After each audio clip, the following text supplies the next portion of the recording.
Hello my dear YouTuber friends, and I do hope you're all keeping well. Welcome to this new video. This video's on the editor keys backlit keyboard. There we go. For Microsoft Flight Simulator.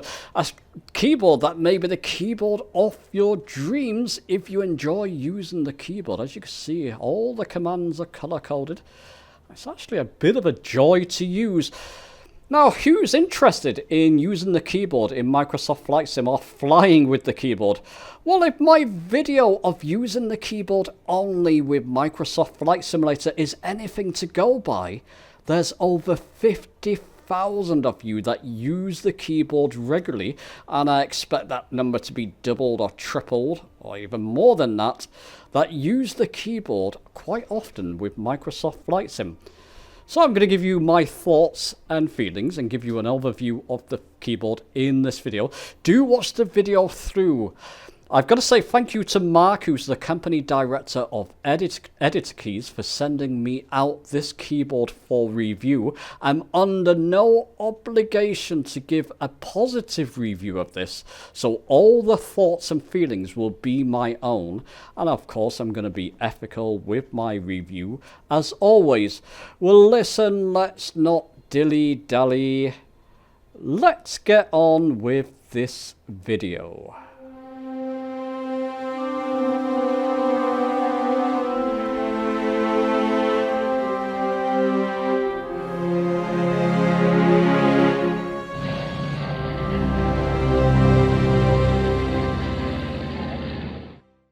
So one of the things I first wanted to share with you and talk about is the excellent packaging of the keyboard when it arrives to you. It comes in the box, of course, wrapped in this bubble wrap, and there's another box it was in as well, and outer packaging with that. But excellent packaging. You got this kind of foam lid that sits on top of the keyboard there to protect it in transport. There's more foam there. There's the keyboard. I'll show you that in more detail later on in this video. And the lid as well. There you go. Welcome to the family. It's excellent. Probably the most plush packaging I've ever seen for any single keyboard I've ever owned. And I do wonder if that's reflected in the high production costs. And let me get it straight out to you. To buy this in the UK, it's going to cost you £110. And you can bet I'm going to talk about that in more detail later on in this video and give you my thoughts on that. But I do wonder with the actual packaging itself how much has been spent on packaging it. Of course, it's an expensive keyboard. I don't think they're hiding away from that. So they're going to give you expensive and plush packaging to go with it as well. Okay, listen, let me set this up and we'll look at the keyboard in more detail. So now I've got the keyboard set up and plugged in, let's give you an overview. By the way, this will work on both Xbox and PC. I've tested it on both. I'm just using it plugged into my PC just for convenience sake at the moment, but it works fine and lights up the same and works in Microsoft Flight Sim on the Series S and no doubt the Series X as well. Let's start with the lighting options, shall we? You can have the lighting on or off. And you can dim the lighting or increase it. So that's quite nice. Let's give you a closer view of some of these keys just so you can see what you're getting. You see the F keys there, the function keys. All nice and light and bright there. And you can see many of the keys have color coded. So for example, custom camera 4. If I wanted to use that, I'll hold down the Alt, the red button, and press 4. Let me just show you what this can look like in dark lighting, sort of moody lighting. So if you like flying with sorts of lights and goodness knows what in front of you, this can look great, as you can see there. Okay, let's continue.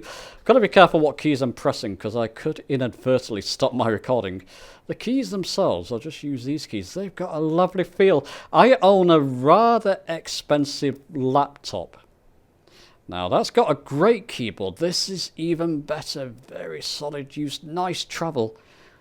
Not spongy per se, but just a nice action back. You can type on this. If you're going to be using it from Microsoft Flight Sim, you're just going to be pressing those buttons once or twice. It's got a lovely travel to the actual feel of the keyboard. Some of you may be thinking, looking at this, and actually I did share this in the Discord, because I think it was Ben Mac who brought this keyboard to my attention in the first place.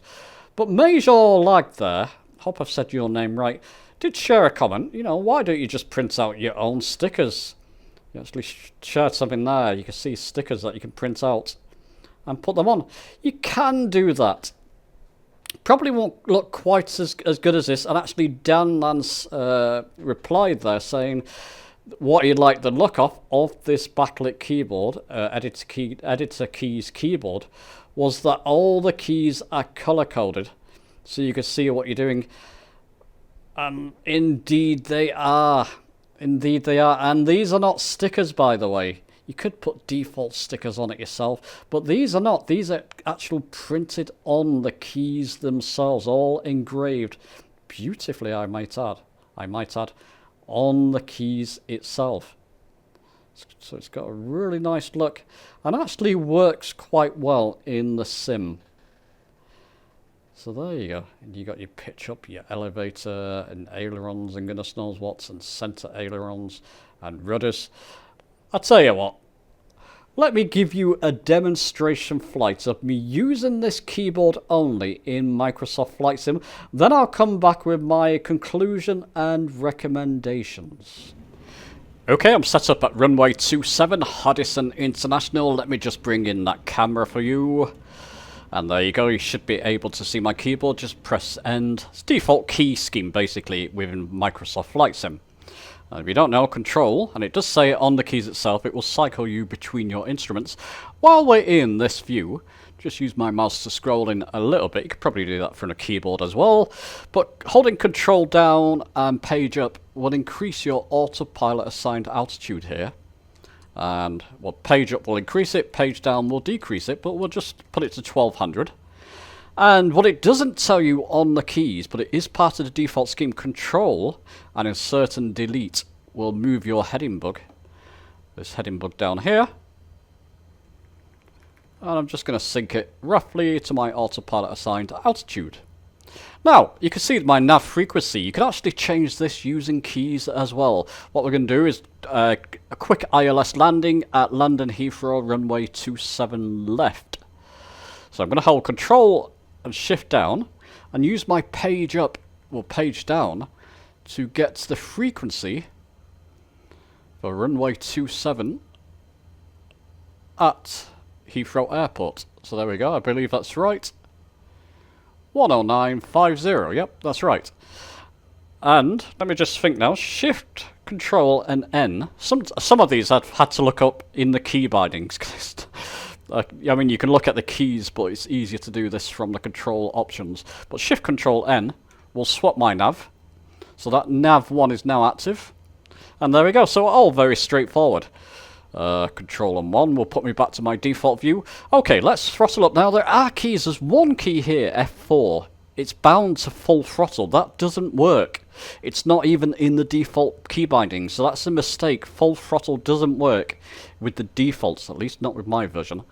But throttle up and down do, so control, oh no, just throttle up, so I can just press F3 in this case to go full throttle. And I can release the parking brake now. Just beware, rudders enter and 0. It doesn't center itself. This is not the preferred way of flying, chaps. Obviously, I'm just showing you this as a demonstration for this keyboard.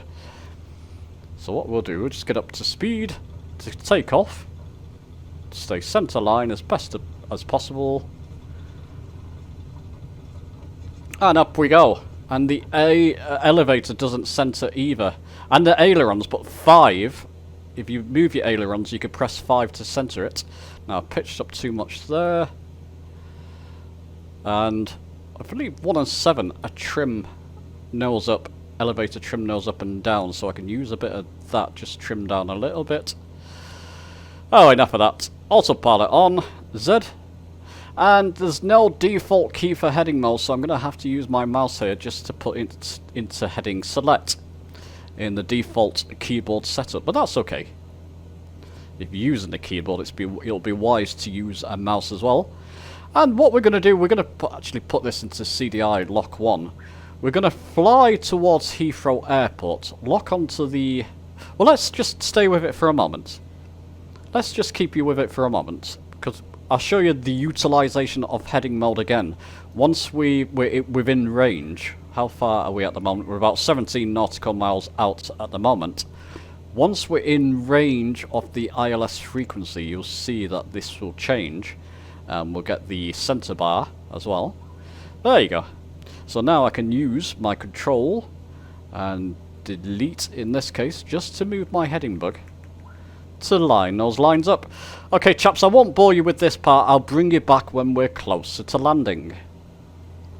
And here we go, we're just under 6-7 nautical miles out now from London Heathrow. So I'll start to decrease my throttle there, because that glide slope indicator will start to move down soon rather.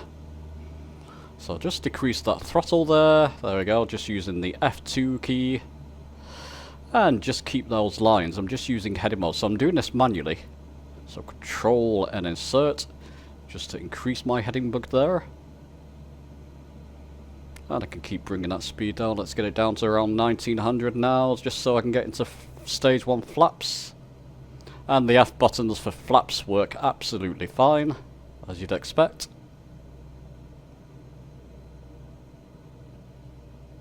So there we go, we're better lined up now.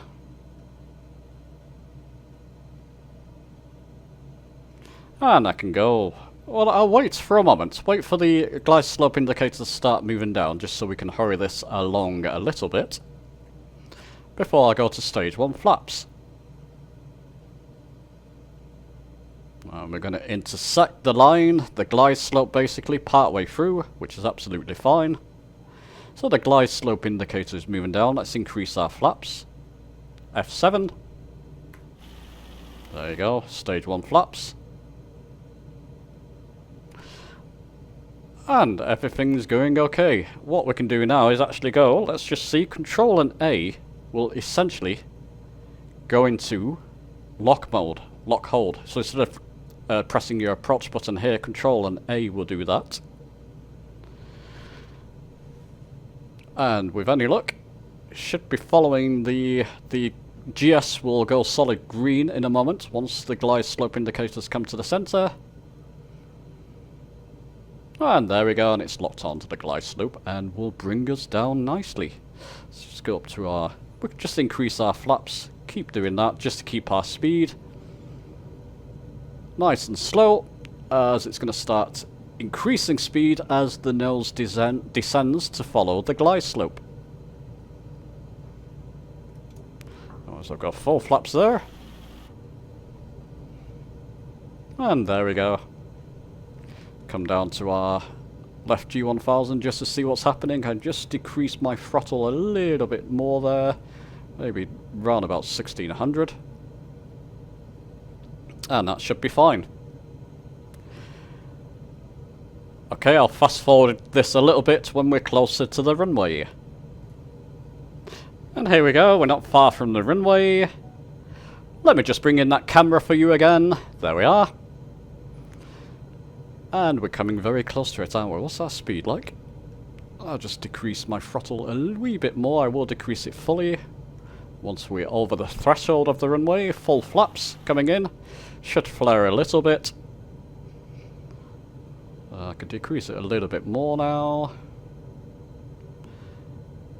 And we're pretty much over the threshold, so just pressing F2, holding it down there to decrease my throttle. You'll probably hear the stall warning in a moment. And get ready to press Z, autopilot off. There we go. Stalled just at the right time there. Boom, on the runway. Let's just bring my... we can press our B button, I believe it is for brakes. Oh. Yeah, rudder with the keyboard is definitely not ideal. Doesn't center itself, so you just have to press it in the opposite direction. Easy way to do this, let's just go Control and decimal on the numpad there. and get outside. So that was quite novel, guys. Let's retract our flaps, which is F5. The sort of flaps will retract. It's been interesting just to use the keyboard again for that procedure and use this specific keyboard. It does work quite well if you're using keyboard only. But listen, let me take you to my conclusion now and recommendations.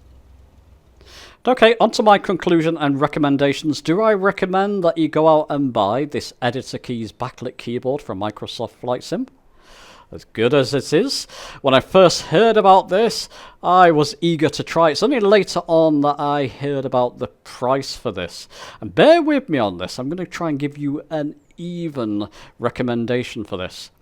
If you're just using a keyboard at the moment, you don't have anything else, and you're tempted by this, think twice. I mean, at £110, the Velocity 1 flight stick, I'll link one of the videos I did below on advanced setup, my overdrive setup for the Velocity 1 flight stick. You can do all kinds of autopilot shenanigans with that, and it's just a fantastic system to use. Within that price range, if you don't have a current controller, or you're just using a keyboard, in that price range, you might as well just go out and buy the Velocity 1 flight stick. In fact, someone in the Discord, when I mentioned that I'll be doing a video on this, did mention that. I don't believe Editor Keys were marketing this to people who just like using keyboard, didn't have any other controller. I rarely use the keyboard myself. I use a setup like that, or my Velocity 1 flight yacht system. Either or with a set of rudder pedals is a fantastic option. But I believe they were saying, look, for the person who has everything in Microsoft Flight Sim, but you like using keyboard commands, this is the keyboard for you. I did reach out to Mark, the company director of Editor Keys, just saying, are you going to be lowering your production costs, or will this come out cheaper? Will this keyboard be cheaper in the future?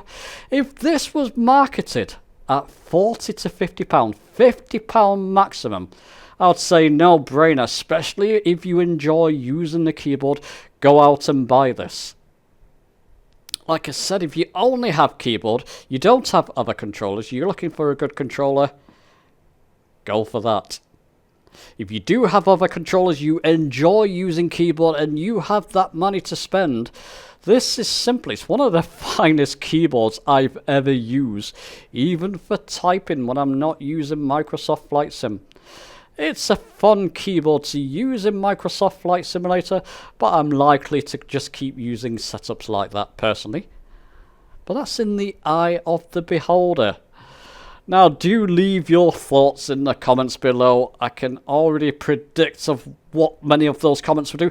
Do give this, do have an open mind when you're leaving comments on this. Like I said, I do believe this is marketed to the people who already have a control scheme that they enjoy, but they use the keyboard, and they want a more convenient and a fun way to use the keyboard in Microsoft Flight Sim. Like I said though, do leave your own comments below. Give the video a like if you've enjoyed it. Subscribe for more, and I'll see you soon.